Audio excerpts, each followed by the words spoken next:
Hey, what's up guys? Sunline Pro West Logan here. I want to take a little bit of time to talk to you about one of my favorite techniques, a way to catch a bass, and it's punching grass. And I'm going to make a punching setup and show you how I do it. It's very simple. Basically all it is, it's going to be a bobber stop or a weight stop, a heavy tungsten weight, and a flipping hook. So there's really not a whole lot to it. You're going to get your bobber stop here. I call it a bobber stop, weight stop, however you want to say it. But they have little loops in them, and all you're going to do is just run that line through one of those loops.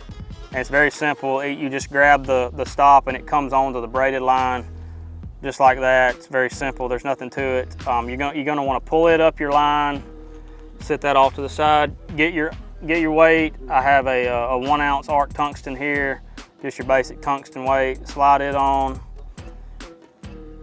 get the line through there. I like to get a little bit of distance from the weight to the end of my line for when I tie my knot.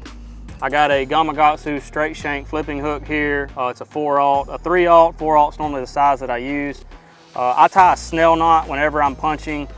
Basically all you're gonna do is come through the top, make a loop on the bottom of the hook, and then you're just gonna make wraps on the shank of the hook right below the eyelet.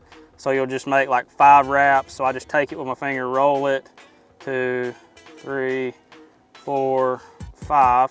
Finish on the bottom, and you'll have a loop right here where your fingers are. And you're just gonna take that tag in, pull it through that loop. I grab it with my teeth. You just wanna get tension on that tag in and then tension on the main line, and you're gonna have that right there. You'll cut this tag end off. Get your Gamakatsu cutters here.